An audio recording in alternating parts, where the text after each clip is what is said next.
بيبدأ الإيرم في العصور الوسطى لما ظهر الوحوش اللي اسمهم يوما. دي كانت كائنات مرعبة شكلها مش ثابت، مرة تلاقيهم على هيئة وحوش عملاقة بأسنان طويلة ومخالب حادة، ومرة تلاقيهم ماشيين وسط الناس على هيئة بشر عاديين ولا حد يقدر يفرق بينهم. الناس كانوا عايشين في رعب عشان أي حد بيختفي من غير سبب كانوا على طول بيقولوا ده أكيد يوما اللي أكله، وبيفضلوا قافلين على نفسهم في بيوتهم، كل واحد خايف يخرج عشان ما يتاكلش. القرى الصغيرة وقتها كانت بتتحول لمقابر، والبيوت الخشبية كانت مهجورة والشبابيك مكسورة كأن حد اقتحمها، ومحدش كان يقدر يعرف إذا كان في وحوش حواليهم ولا لأ، لأن الوحوش بتقدر تاخد شكل البني آدمين، وأهل القرى ما كانوش عارفين يعملوا إيه، لدرجة إن البني آدمين بقوا بيخافوا من بعض عشان يمكن يتعاملوا مع حد ويطلع وحش ويخلص عليهم. لا ده كمان السيوف والرماح بتاعتهم ما كانتش بتأثر في الوحوش دي، واللي كان يحاول يقاومهم ما كانش بيشوف الصبح. لحد بعد فترة ظهر الأمل اللي هينقذهم من كل ده. منظمة غامضة بدأت تبعت محاربات شبه البشر لكن أقوى وأسرع، وعندهم قوة خارقة على اكتشاف الوحوش. مهما حاولوا يخفوا نفسهم الناس لقبوهم بلقب كليمور بسبب السيوف الضخمة اللي كانوا بيشيلوها. لكن اللي كان غريب إن كل المحاربات دول كانوا بنات. البنات دول كان شكلهم مميز، كلهم لون عيونهم فضي بيلمع في الضلمة كأنهم ساحرات. كانوا دايما لابسين دروع رمادية خفيفة وجسمهم رفيع لكنه قوي بشكل غريب.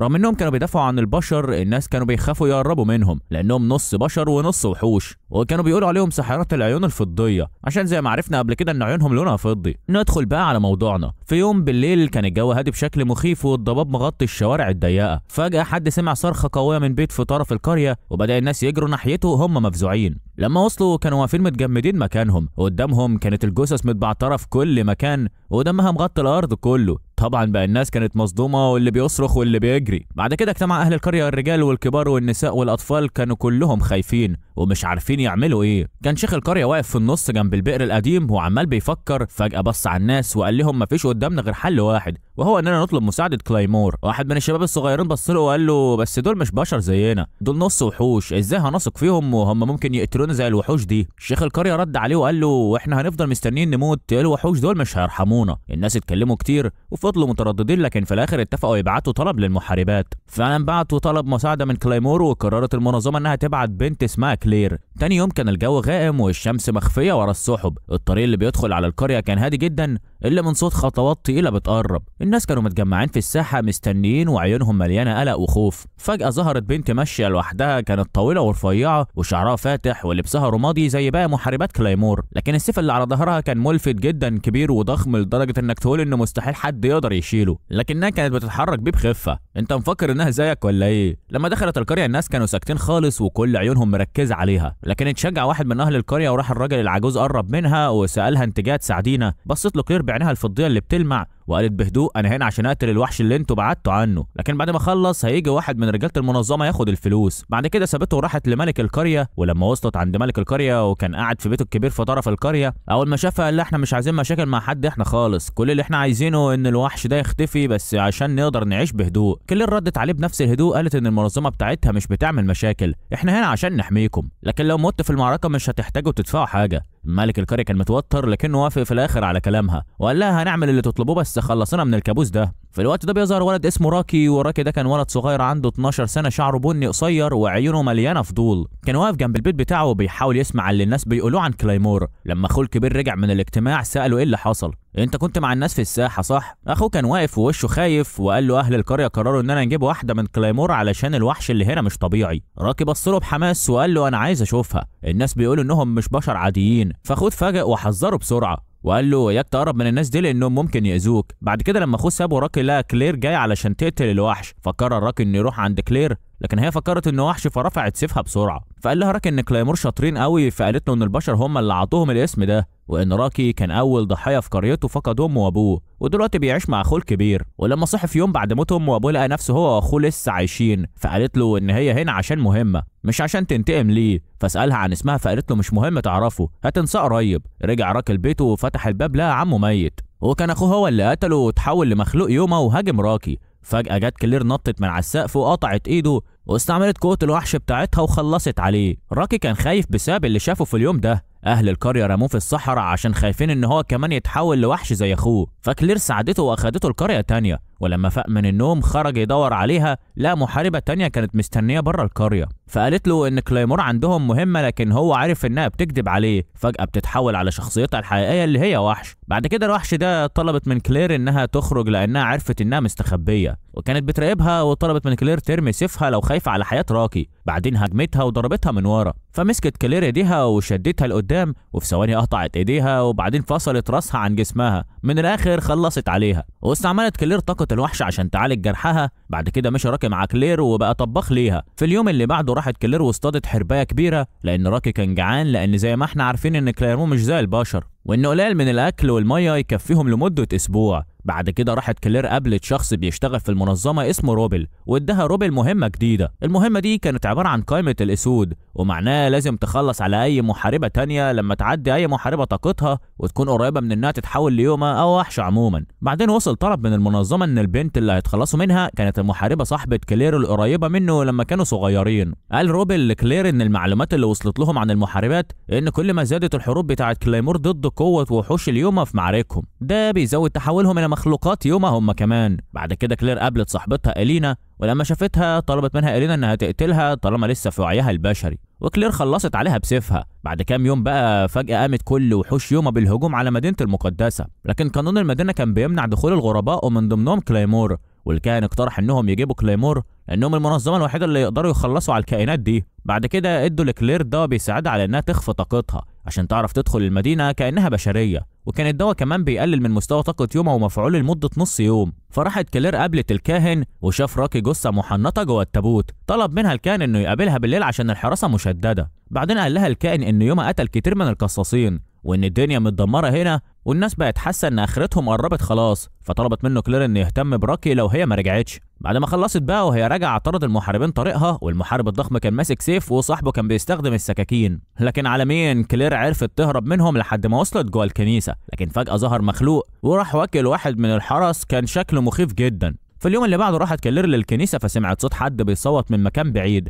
فراحت تشوف في ايه لقيت مخلوق يوما هناك فهجم عليها بشكل مفاجئ. بعد كده جه المحاربين وكانوا عايزين يرجعوا قوتهم فكلير حمتهم، لكن لما كانت بتحاربه تعرضت لجروح شديده من المخلوق يوما ده. ولما جه الحراس عددهم كان كتير وهرب المخلوق، والكاهن عالج جروح كلير ونامت لمده يومين. بعد كده لما فاقت طلبت كلير من الكاهن انه يحضر كل اصحابه في الكنائس، راحت وكشفت عليهم لكن ما لقيتش حاجه ليها علاقه بالمخلوق يوما. في الوقت ده كان راكي قاعد لوحده بره قدامه التابوت اللي فيه الجثث المتحنطه. كلير غلطت عشان ما كشفتش على الجثه اللي كانت جوه التابوت، عشان كده فجاه اتحولت الجثه دي لوحش ضخم جدا وهاجم راكي، فكلير طلعت بسرعه وساعدته، وبعدين حاولت تساعد راكي فجه المحاربين وساعدوها. فقام راكي ورمى تمثال كبير وكان جواه سيف كلير، وهو كان مرعوب ومش عارف هو بيعمل ايه. في معلومة مهمة وهي ان محاربات كليمور لما بيستخدموا سيفهم بتبقى قوتهم كبيرة جدا، لكن قوة كلير كانت ضعيفة وهي بتهاجم رغم ان هي كانت بتستعمل سيفها بس بسبب جروحها الكتيرة. فجأة الوحش الضخم ده هاجم كلير من كل الجهات، فلما اتصاب التاني حاول المحاربين انهم يحموها، لكن هم كمان اتعرضوا للاصابات. ايوه طب ما يحارب كده، لكن كان في محارب سياف استخدم ايده ومسك ايد الكائن بسرعة، وده اداله فرصة لكلير علشان ترفع طاقة يوما بتاعتها وخلصت على الوحش. لكن فجأة ما بقتش عارفة تسيطر على جسمها، ما بقتش قادرة ترجع لشكلها الطبيعي، فطلبت من المحاربين انهم يقتلوها بسرعة قبل ما تتحول لوحش. لكن راكي رفض وحضنها وهو بيعيط وقال لها لو عايزة تموت هو هيموت معاها ومش هيعرف يعيش من غيرها. ايه الحب المأساوي ده؟ فجأة كلير حست بحاجة غريبة من كلامه وطلعت طاقة غريبة كانت كفاية عشان تموت قوة يوما جواها، وقدرت ترجع لوضعها الطبيعي، وراكي كان مبسوط جدا. بعد ما الدنيا هديت تاني يوم ادى واحد من المحاربين لراكي سيف قبل ما يمشوا، وطلب منه انه يتعلم ازاي يضرب بالسيف عشان يحمي كلير. بعد كده بتفكر كلير في محاربه اسمها تريزا. يا ترى مين دي؟ تعال اما اقول لك فلاش باك لورا قبل كام سنه. المحاربه دي كانت من اقوى محاربات كليمور اسمها تريزا، وهي رقم واحد من حيث القوه بين جميع المحاربات في المنظمه. وقابلت تريزا واحد من القضاة اللي هناك في المنظمه واسمه اورسيل، وطلب منها انها تروح مدينه تيو علشان تخلص على يوما. المحاربه تريزا معروفه بانها بصاحبه الابتسامه الشاحبه لان هي دايما بتضحك، وهي مش بتستخدم طاقه يوما لما بتحارب اصلا. لما وصلت مدينه تيو بدات تحارب وقدرت تخلص على 6 وحوش، واتبقى منهم واحد لقيته مستخبي ورا بنت صغيره.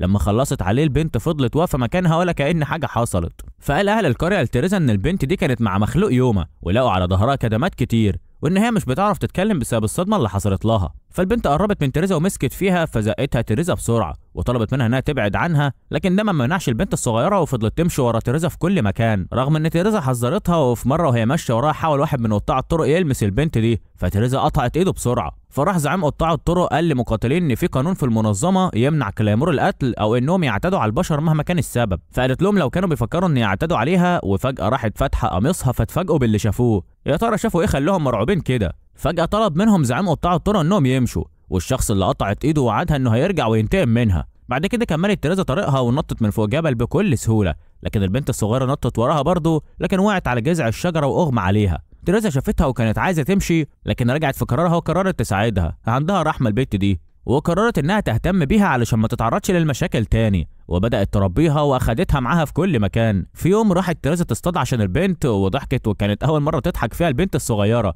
لحد تريزا ما كانتش مصدقه. بعد كده تريزا سميتها كلير، وده اسم واحده من توأمات مملكه الحب، واحده كان اسمها تريزا والتانيه كان اسمها كلير. بعد فتره الراجل اللي تريزا قطعت ايده كان بيراقبها في كل مكان، وتريزا كانت عارفه انه بيراقبها، فخرجت عشان تقابله وسالته عايز ايه، ولو عايز يخلص عليها فيمشي احسن له، لكن هو قال لها انه عايز ياخد حقه منها وخلاص. فكلير كانت بتتفرج وسمعت اللي قاله، فراحت جابت جذع الشجره وضربته على راسه، فراح هو ضربها بقوه، وتريزا ما قدرتش تمسك نفسها، فقالت له المره اللي قبل كده قطعت ايدك، لكن دلوقتي هقطع راسك. هرب الراجل لما شاف عينيها المخيفه، وكلير عرفت تتكلم لاول مره، وقالت لتريزا انها شبهها وانها كانت بتعاني زيها، وتريزا تاثرت بكلام كلير وقعدت تعيط. في اليوم اللي بعده قررت تريزا انها تسيب كلير في القريه ومشيت، وبعد ساعات شافت قطاع الطرق رايحين للقريه، فقررت انها ترجع بسرعه، لكن لما رجعت لقت القريه كلها بتولع وان كل سكانها ماتوا. وفجاه شافت الراجل اللي قطعت ايده ماسك كلير وبيجرها، بعدين بص لتريزا وقال لها ما تخافيش، وانه يهتم بالبنت دي كويس وان هي لطيفه.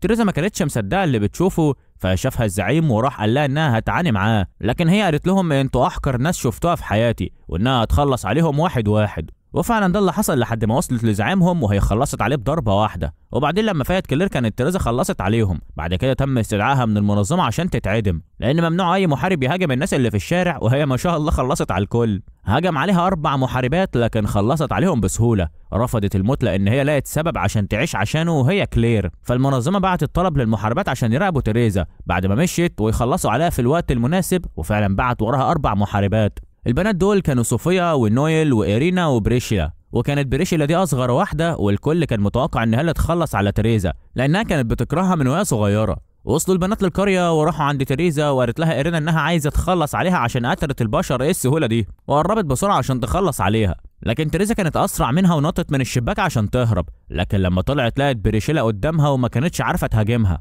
لان عندها قوه غريبه بتضعف طاقه تريزا. لكن بعد شويه بدات تريزا ترجع اقوى تاني، فطلبت إيرينا من الباقي انهم يساعدوا بريشيلا علشان خبرتها قليله. في الوقت ده كانت تريزا خلاص هتخلص على بريشيلا، لكن صوفيا ونويل راحوا بسرعه ووقفوها واتجمعوا كلهم قدام تريزا. 4 على 1 مش جدعان على فكره، كل واحد استخدم مهاراته على تريزا، لكن هي كانت اقوى منهم عشان ما كانتش عايزه تموت عشان تربي كلير، وكانت عايزه تخلص من بريشيلا علشان تكبر دماغها منها، وشاف ان بريشيلا هي اللي بتعطلها. لكن لما قربت عليها وكانت هتخلص عليها شافت في عيونها انها خايفه ومش عايزه تموت، فقررت تسيبها عايشه. وقررت تريزا انها تاخد كلير ويسيبوا القريه نهائي، لكن بريشيلا ما كانتش عايزه تفضل مهزومه، فراحت ورا تريزا وكانت بتطلع طاقه اليوم اللي جواها عشان تخلص عليها. لكن تريزا حذرتها انها لو استخدمت اكتر من 50% هتتحول لوحش، وفعلا ده اللي حصل، وبدات بريشيلا تتحول لوحش يوما، وبدات تهاجم تريزا لكن كانت بتصدها، ولما تعبت طلبت من تريزا تساعدها عشان ترجع لطبيعتها تاني، وقعدت تستعطفها وتريزا كانت هتساعدها. لكن استغلت بريشيلا ان تريزا تخلت عن حذرها واخدت سيفها وخلصت عليها، وبعدين اتحولت بالكامل لوحش يوما. لما راحت لاصحابها عشان يساعدوها بعدوا عنها، لكن هي ما كانتش في وعيها من الاساس وخلصت عليهم كلهم هم كمان. وبعد كده راحت عند كلير وهي بتقول انها عايزه شويه لحمه حلوه من دي، لكن الغريب انها عدت من جنب كلير وبعدين سابتها ومشيت. وبعدين كانت تريزا لسه بتطلع في الروح، فراحت كلير وحضرتها وهي بتعيط. بعد كده راحت كلير للقريه وهي في ايديها راس تريزا، وطلبت من روبل انه يعلمها تبقى قويه عشان تنتقم، لحد ما كبرت وبقت المحاربه القويه كلير ودخلت مع فريق كلايمور. نرجع بقى للحاضر. كان في محاربه اسمها ميريا وسرعتها كبيره جدا، كانت وهي وفريقها رايحين لقريه تيرو عشان يقابلوا كلير. وفي الوقت ده كان روبل ادى لكلير مهمه جديده، وهي انها تنضم للفريق بتاع ميريا، وانهم هيروحوا يراقبوا وحش اللي هم بني ادمين عاديين ولكن اتحولوا لوحوش لما استخدموا طاقه يوما اللي عندهم كلها، زي اللي حصل مع بريشيلا كده. راحت كلير عشان تقابل الفريق، ولما وصلت للمكان لقت هناك 3 اشخاص، واحده هيلين والتانيه دينيف والتالته طبعا ميريا. وقالت لهم القائده ان الهدف بتاعهم انهم يوصلوا لجبل البابارو، وطلبت من كل واحده فيهم رقمها قبل ما يمشوا. كانت دينيف رقم 15 وماريا 6 وهيلين 22، اما كلير 47، ويعتبر تصنيفها ده انها اخر واضعف واحده في المحاربين. لما هيلين سمعت رقم كلير قعدت تتريق عليها وانها ضعيفه، وبعدين طلب راكي من كلير انه يستنى في القريه لحد ما هي ترجع، وهي وافقت. بعد ما خرجوا فضلوا يمشوا لحد ما وصلوا الكهف، فقالوا يرتاحوا شويه. بعد كده طلبت ماريا من كلير انها تتدرب معاها، لكن لما عرفت رقمها اتضايقت، خصوصا لما بدأوا يتدربوا مع بعض، لان كلير حاسه ان ماريا اقوى منها، لكن كملوا تدريب عادي. بعد فتره وصلوا للجبل ولقوا ولد هناك كان بيشاور لهم كانه بيطلب مساعده، وماريا حست بحاجه غريبه وان الولد ده مش بني ادم عادي، وفجاه اتحول فعلا الولد ده لوحش بشع. في الوقت ده كان في واحد اسمه ارميتا، وكان معاه مساعدته اسمها جلاتيا رقم 4، والبنت دي بتقدر تحس بالطاقه بتاعه الوحوش من مسافه بعيده جدا. ودلوقتي هم كانوا عمالين بيراقبوا البنات وهم بيحاربوا الوحوش. نرجع بقى عند بناتنا الحلوين. الوحش اللي كان قدامهم طلع لسانه وفجاه قطع نص دينيف بلسانه بس. المهم استخدمت دينيف قوه اليوم اللي في جسمها علشان تشفي جرحها، فراحت هيلين واستخدمت هي كمان قوه اليوم بتاعتها وقطعت اطراف الوحش، لكن الصدمه ان الوحش عنده القدره انه يرجع جسمه تاني زي ما هو. بعد كده رجعت دينيف للمعركه تاني، لكن كانت طاقتها اقل، لان لما بتستخدم قوه اليوم عشان تشفي جسمها ده بياخد من طاقتها. بعدين الوحش ده اتكلم وقال لهم انه عايز يخلص عليهم، وفجاه نط عليهم يهاجمهم وقدر يهزمهم بكل سهوله وساب ماريا لوحدها. فقالت له ماريا ان كان في مقاتلين ولاد وبنات زمان، لكن المنظمه وقفت انتاجهم بسبب فشلهم، وان المحاربين او المقاتلين الولاد كانوا اقوى من البنات، لكن العيب الوحيد انهم بيستسلموا لعواطفهم وبيستغلوا قوه اليوم اللي عندهم بسرعه في وقت قصير وبيتحولوا لوحوش زيه كده. بعد ما خلصت كلام فجاه استعملت ماريا قوتها عشان تساعد اصحابها يقوموا تضرب الوحش ده، وهجمت عليه بكل قوتها، وده خلاه مش قادر يقاوم حتى بنتنا جدعه. لما قامت كلير قالت لماريا انها بتستخدم قوتها بشكل كبير واستهلكت اكتر من 30%، وده هيأذيها. وفجاه وهي بتتكلم الوحش طلع لسانه وغز ماريا، فوقفت كلير وراح الوحش عشان يأذيها لكن معرفش، وكلير قعدت تخفي طاقة اليوم اللي جواها عشان الوحش ما يعرفش هي هتعمل ايه. بعدين نطت وقطعت كل اطرافه، وبعدين طلعت فوق دماغه عشان تضربها، لكن لقت انها جامدة قوي فراحت مقفلة طاقتها شوية. كانت ماريا في الوقت ده هي كمان قللت طاقتها، وقالت لكلير تستناها عشان يخلصوا عليه سوا، وفعلا راحوا الاتنين وخلصوا عليه بكل قوتهم. كانت جلاتيا في الوقت ده بتتفرج وبتقول لأرميتا على كل اللي بيحصل، وان البنات هزموا الوحش وهو كان مصدوم ازاي. نروح بقى عن البنات. ماريا قالت لهم ان المنظمه عايزه تخلص من الولاد دول، او نقول بقى الوحوش، عشان قربوا يصحوا لان عواطفهم بتتمكن منهم وهيتحولوا لوحوش. بعد كده دينيف قدرت ترجع لحالتها الطبيعيه تاني بعد ما كانت خلصت كل طاقتها، بعد ما كانت لحظات وهتتحول لوحش. كلير في الوقت ده حست ان في حد بيراقبهم من بعيد، وجلاتيا اتصدمت ان كلير حس بها واكتشف امرها، فماريا قامت وعرفتها على اقوى 5 محاربين في المنظمه، وكتبت اسمائهم على الارض، والاولى اليسيا، والثانيه فيس، والثالثه جلاتيا، والرابعه اوليفيا، والخامسه رافيلا. وقالت لها محدش يقرب من رقم 4 اوليفيا لانها مش بتهتم باصحابها ولا بحياه البشر العاديين. حتى بعدين طلعت سيفها وطلبت منهم انهم يتعهدوا سوا ان محدش فيهم يتحول لحد ما يتجمعوا مع بعض تاني. بعد كام يوم كلير قابلت روبل تاني وطلبت منها تروح لقرية جولهار، ومهمتها الجديدة. مهمة جديدة ايه؟ مفيش حاجة جديدة، هتروح برضه تقضي على كام وحش. امال انت مفكر ايه؟ لكن الفرق المرة دي انها هتروح لوحدها، وان الوحش ده كان من ال10 الاوائل من المحاربين زمان. فمشت كلير لحد ما وصلت لقرية جولهار. لما راحت لقت في محاربة مستنية حاجة، وكانت الصدمة ان دي اوليفيا اللي اتكلمت عنها ماريا، وقالت محدش يقرب منها. فجأة مسكت اوليفيا كلير وقالت لها انها بتشم فيها ريحة كائن متوحش جواها، وانها بتحب الريحه دي قوي. فجاه لقوا راكي جاي من وراهم وراح بسيفه عشان يبعد اوليفيا عن كلير، فهجمت اوليفيا راكي، وكلير كانت متوقعه ده طبعا فدفعت عن راكي وقالت لها ان القانون بيمنعهم يأذوا البشر. فقالت لها اوليفيا انها لو قتلتهم هما الاثنين مع بعض مش هيكون في شاهد على الجريمه دي، وراحت قطعت اوليفيا رجلين كلير بضربه واحده، وطلبت منهم يلعبوا لعبه وهي انها هتهاجم راكي، وفي كل مره هترفع طاقتها شويه، ولازم في الوقت ده كلير ترجع اطرافها اللي اتقطعت قبل ما هي تخلص على راكي. فجاه وهم بيلعبوا ظهرت بنت صغيره، ولكن البنت دي كانت وحش واتحولت لهيئتها الحقيقيه.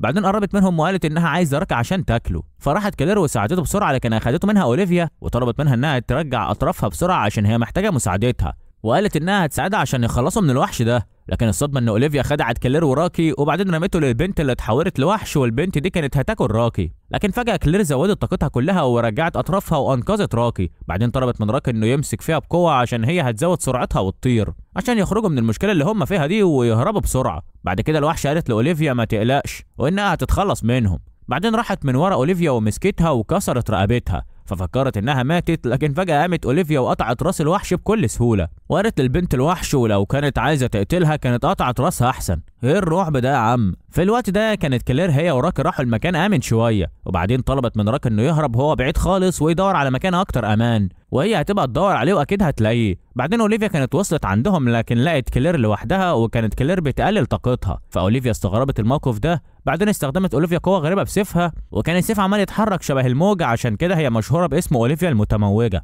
راحت كلير عشان تهاجمها بالسيف بتاعها، لكن اوليفيا قطعت دراعها بكل سهوله واختل توازن كلير ووقعت في النهر اللي وراها. بنكتشف ان كلير عملت كده بالقصد عشان تهرب من اوليفيا، لكن اوليفيا راحت وراها عشان تتاكد انها ماتت. لكن لما لقيتها حيه قالت لها ان في نوعين من المحاربين، المهاجم والمدافع، والمهاجم عنده سرعه انه يرجع اطرافه بسرعه، لكن ما يقدرش يرجعها لو اتدمرت خالص. اما المدافع بيقدر يرجع اطرافه عادي حتى لو اتدمرت خالص. بعدين مسكت رجل كلير وقطعتها وراحت قطعت ايدها التانيه. كده كلير ما بقاش عندها حاجه تمسك بيها السيف. فجأة جه شخص من ورا اوليفيا عشان تنقذ كلير، وبنكتشف ان الشخص ده كانت إيرينا هي لسه حيه. اوليفيا اتعصبت وحاولت انها تهاجم إيرينا لكن من غير فايده، وفجأة طلعت إيرينا سيف وبضربتين دمرت اوليفيا. بعدين اخدت كلير عندها في البيت وعالجت جروحها كلها، وطلبت منها تاكل كويس وعايزه البت تتقوى عشان تصحى بسرعه، وطلبت منها انها تبعد عن الهجوم والقتال على حد اعلى منها في القوه زي بريشيلا واوليفيا عشان ما تتاذيش، وان إيرينا بقالها فتره كبيره مقلله من طاقتها عشان ما فيش حد من المنظمه يلاقيها. وكلير قالت لها ان تيريزا كانت كل حاجه في حياتها، وانها دلوقتي ما عندهاش حاجه تخسرها عشان تبعد عن الهجوم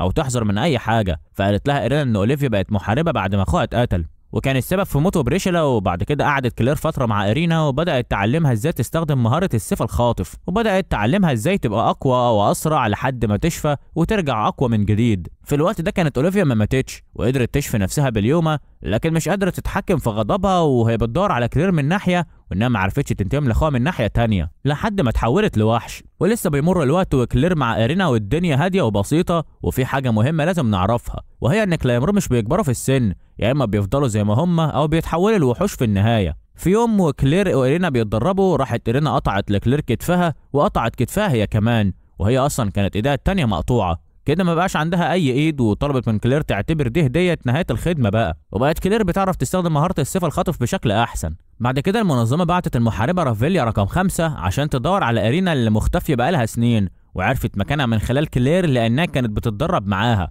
في الوقت ده كانت كلير اخدت ايدها المقطوعه وخرجت من الغابه. نرجع بقى عند كلير، كانت حاسه بحاجه غريبه وهي بتخرج من الغابه، وحست بقوه وحش. فجاه لقت اوليفيا وهي متحوله لوحش قدامها وبتقول انها عايزه لحمه، وفعلا عضت كلير لكن ما عجبهاش طعمها، فراحت رمتها في النهر. وبعدين راحت تبص عليها في المايه لكن شافت انعكاسها، لكن ما كانتش مصدقه انها بقت وحش. فقعدت تعيط لان كل اللي هي كانت عايزاه تحمي اخوها. فاستغلت كلير انها مش منتبهه وراحت وطلعت من النهر عشان تهاجمها عن طريق السيف الخاطف، لكن ايدها الجديده ما كانتش مستحمله. وفجاه اوليفيا رجعت لهيئتها البشريه وطلبت من كلير انها تلعب معاها لعبه، انها لو قدرت تمسك نقطه ضعفها اللي بتكون في جسمها من غير ما تتحول لوحش، وتراهنوا اللي تكسب فيهم هي اللي هتخلص على بريشيلا علشان اوليفيا عايزه تنتقم لاخوها. وفعلا فضلوا اتنين يلعبوا، وكلير كانت كويسه لكن بطيئه، عشان كده اوليفيا كانت احسن منها، وقالت لكلير انها لو ماتت كل الناس اللي ضحت عشانها زي تيريزا وإيرينا هتروح على الفاضي. فتعصبت كلير من كلامها وزادت قوتها لحد ما وصلت لجسم اوليفيا، فقالت لها اوليفيا انها بتكره الناس اللي زيها اللي بيخلوا حياتهم في خطر. بعدين هنقتها وقالت لها انت اللي كسبتي وماتت، لكن كان مبسوطه لانها افتكرت اخوها لما كان بيحب ينقذها. بعد 3 شهور المنظمه لقت جثه اوليفيا، لكن ما كانش في اي اثر لكلير، لكن هم كانوا شاكين ان كلير هي اللي خلصت عليها، وما كانوش عارفين اذا كانت حيه ولا ميته. في الوقت ده كانت كلير راحت قريه وغيرت شكلها عشان ما حدش يعرفها، وشربت دواء يلغي او يخفي قوه اليوم اللي في جسمها، وبقت شبه البشر. وطول الوقت ده كانت عماله تدور على راكي، لكن في يوم بالصدفه وهي واقفه شافت 3 من المحاربين رايحين لجبل، وفي نفس الوقت ده كان راكي رايح للاراضي الشماليه في القريه. بعد فتره رجعت واحده من المحاربات من الجبل وهي شبه ميته. لما شافتها كلير اتصدمت وراحت تساعدها، لكن البنت طلبت منها تروح تساعد المحاربات اصحابها في الجبل، وكلير وافقت وقررت تروح للجبل علشان تخلص على الوحوش هناك. واتضح انها بنت اسمها ريفول، وكانت ريفول دي محاربه رقم 2 في المنظمه. كانت ريفول قاعده وقدامها المحاربه جين رقم 9 وبتعذبها بطريقه بشعه عشان تخليها تبقى وحش زيها، وكانت بتعمل كده في باقي المحاربات. في منهم ما قدرش يستحمل وتحول فعلا لوحش، وكان دوف مساعد ريفول قاعد بيتفرج معاها ومستمتع، وتحول لشكل الوحش بتاعه. فحاولت واحده من المحاربين تخلص عليه، لكن للاسف الترابيزه انقلبت عليها وخلص عليها هو. في الوقت ده كانت كلير في طريقها للجبل، لكن وقفها شويه شباب حلوين وقالوا لها ان الطريق هنا خطر، لكن هي عرفت انهم وحوش وتبع ريفول وخلصت عليهم بسرعه. وقتها عرفت ريفول باللي حصل وطلبت من دوف انه يهتم هو بكلير لانها ضعيفه وسهل يتخلص منها. ريفول من الاخر عايزه تخلي المحاربين الاوائل يبقوا خدامين عندها عن طريق انها تعذبهم فيتحولوا لوحوش. لما طلع دوف وشاف كلير فكرها ولد وما كانش عارف يتحرك زي ما كان بيتحرك في الكهف، فكلير استغلت الفرصه وفضلت تضرب فيه بالسيف، لكن كان صعب لان جلده جامد ومش بيأثر فيه حاجه. فجأة دوف طلع حاجه من بقه زي حديد وضربها ناحيه كلير فأذى رجليها، وكان رايح عشان يساعدها، لكن فجأة جت جلاتيا من وراها واتضح ان المنظمه بعتتها عشان ترجع كلير، وكان معاها قوه غريبه قدرت تتحكم في قوه دوف ووقفته. بعد كده اخدت كلير وكانت هتمشي، لكن دوف رمى القوه من البوابه عشان يقفلها، وما يعرفوش يخرجوا، لكن ما كانتش القوه بتاعته في المكان الصح، وفضل يحاول انه يقفل البوابه لكن كل مره بيفشل. فريفول قالت له من وراه انه لو عايز يقفل البوابه لازم يخلي قوته وارادته قويه، فتعصب دوف وفعلا المره دي قدر يقفل البوابه وضرب جلاتيا. بعد كده بدات ريفول تحكي لهم اللي حصل، وان في 3 وحوش ظهروا في الشمال والجنوب والغرب وبقى اسمهم سكان العمق، وان وحش الشمال بقى مغرور بعد ما لقى بنت حلوه تدلعها كده وكان قصدها على بريشيلا. كلير لما سمعت كلامها ما قدرتش تمسك اعصابها وطلبت منها تقول لها على اسم الراجل ده، فقالت لها ريفول لو قدرت انها تضربها هتقول لها على اسم الوحش ده. كلير بسبب عصبيتها كانت قريبه من انها تروح تضرب ريفول، لكن جلاتيا سحبتها وقللت طاقتها مع كلير. بعد كده طلبت جلاتيا من كلير انها تروح وتفوق المحاربه جين لان هي الحل الوحيد عشان يخرجوا فايزين من المكان ده. جلاتيا وقتها بدات تاخد الموضوع بجد مش مجرد لعب. لما كلير وصلت لقت جين متحوله لوحش لكن عقلها لسه بشري، فكلير استغلت الفرصه دي وطلبت منها انها ترجع لهيئتها البشريه طالما لسه في وعيها البشري. وفعلا جين قدرت انها ترجع لهيئتها البشريه عند جلاتيا. بقى كانت جلاتيا اتأذت جامد في الوقت ده. كانت كلير وجين وصلوا وبداوا يساعدوها عشان يخلصوا على الوحش دوف. بعد كده هجموا الاثنين على دوف عشان يحاولوا يلفتوا انتباهه لحد ما تستعد جين عشان ترمي عليه ضربه قويه، عشان جين تعتبر اقوى محاربه عندها هجوم قوي بين المحاربات، لكن الهجوم بيستهلك طاقه كبيره وممكن انها تستخدمه مرتين بس والا هيبقى خطر عليها وممكن تتحول. فدوف وقتها حس بخطوات الهجوم وراح مأمن نفسه، لكن كلير استخدمت الطاقه بتاعتها وشحنتها في السيف بتاعها، وبعد كده اطلقت هجوم قوي بيحاصر دوف من كل الجهات، وبعدها هجمته جين فحاول دوف انه يتصدى هجوم جين. وقتها جلاتيا ساعدتها عشان تقدر تتحكم في هجومها ووجهت جين هجومها واخترقت جسم دوف من ورا، لكن ريفول ما عجبهاش الوضع فراحت عشان تساعده. في النهايه هجمت كلير ريفول، لكن فجاه اتصدمت لان ريفول كانت واعده كلير بانها هتقول لها على اسم الوحش اللي بيعيش في المناطق الشماليه. فقالت لها ريفول قبل ما تموت ان اسمه ايثلي وبيعيش في منطقه اسمها افانوس، وطلبت منها انهم يشكلوا ثنائيات ده اذا كانت عايزه تخلص عليه. بعد كده مشيت فقررت جين انها تمشي مع كلير في رحلتها وبقت مديونه ليها بحياتها. وهم ماشيين قابلوا في طريقهم روبل ومعاه المحاربه رافيليا رقم 5، وادالهم مهمه جديده وطلب منهم انهم يخلصوا على الوحوش الموجوده في المنطقه الشماليه مع بعض المحاربات اللي مستنيينهم هناك. روبل ادت المحل كلير بان الولد راكي لاحظوه وهو رايح الشمال. بعد كده بيتجمع كتير من محاربات الكلايمور في مدينه بيسا، كلير ودينيف وهيلين والمحاربه الجديده اللي اسمها فلورا رقم 8. اما قائدتهم فكانت ماريا، وكان في محاربه تعتبر قويه جدا وعندها عضلات زي الرجاله اسمها انديل ومعاها سيفين ورقمها 11. فقامت ماريا واختارت 4 محاربات عشان يكونوا قائدات الفرق ال5 من ضمنهم ماريا برضه. كان كل فريق بيتكون من 4 ل5 محاربات من اصل 24 محاربه موجودين في المدينه، وكل فريق هيواجه مخلوق. بعد كده قابلت كلير صحابها وبقت واحده منهم. قالت لهم ماريا بان نسبه بقائهم على قيد الحياه في المهمه دي هو 0%. في الوقت ده كان بيستعد 3 رجاله او وحوش عشان يهجموا على المدينه، وفعلا نفذت المخلوقات دي الهجوم وقتلت كتير من اهل المدينه. كانت فلورا عايزه تظهر قوتها على واحد منهم لكن وقفوا الهجوم بتاعها وكانوا يخلصوا عليها، لكن انقذتها كلير من ورا. وكان في واحد من المخلوقات دي بيقدر انه يتحكم في قدرات الجسديه للعدو فلغى الهجوم بتاع كلير عليهم. فجاه بقت المخلوقات دي جاده في التعامل وقويه. كانت انديل عايزه تخلص القتال ده لوحدها، لكن المخلوق كان بيخليها تنشط مهاراتها عليه عشان تقتل نفسها وهو بيتحكم في قدراتها، وانها تستخدم سيفها لكن بدل ما تقطع راسها قطعت خدها من الجنبين واتعرضت لجروح خطيره.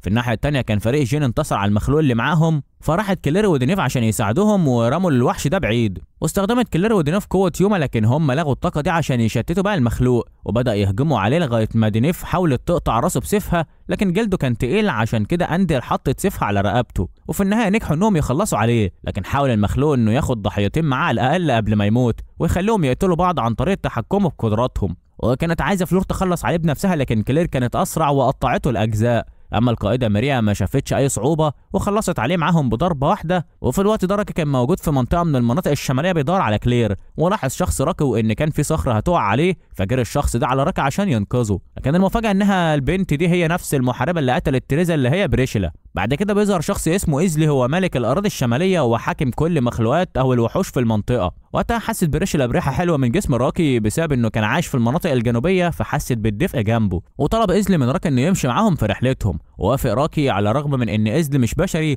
لكن كان بيتعامل مع راكي بطريقة طبيعية. بعد كده بدأ يعلم راكي مهارات السيف وطلب منه راكي إنه يكون معلمه. نرجع بقى عند بناتنا الحلوين. أندل ما كانتش راضية عن قوة فريقها ووصفاتهم بالضعاف. بعدها سابتهم ومشيت، فراحت وراها دينيف وشافت سيوفها الاتنين بره اوضتها، فقررت دينيف انها تدخل عليها. لما دخلت في الوقت ده لقيتها في حاله صعبه وانها بقت رفيعه وبتعتمد على طاقه يومها عشان يفضل جسمها محتفظ بالعضلات، لكن لما بتلغي يومها من جسمها بتبقى رفيعه، وده كان السبب عشان تخلي المنظمه تقبل طلبها عشان تستعمل سيفين، والسيف التاني بتاع صاحبتها اللي ماتت، عشان كده قررت تاخده ذكرى ليها. في الوقت ده طلبت فلورا من كلير انها عايزه تقابلها في مكان لوحدهم عشان هي ما اتقبلتش قوتها الكبيره عشان رقمها 47 في المنظمه. في النهايه قالت كلير لفلورا كل حاجه عن قوتها والماضي بتاعها. بعد كده لما اتجمعوا البنات مع بعض اتعهدوا الثلاث محاربين انهم يحموا بعض. في الوقت ده كان إيزلي راح عشان يقابل صاحبه في المنطقه الشماليه اسمه ريجاردو، وكان معروف باسم عين الاسد الفضي. وبنكتشف ان في الماضي كان في معركه جامده بين ريجاردو وإيزلي. في النهايه إيزلي كسبه وبقى له اتنين اصحابه وحلفاء. نرجع للحاضر بقى. جمع ريجاردو جيش من الوحوش ومشي معاهم،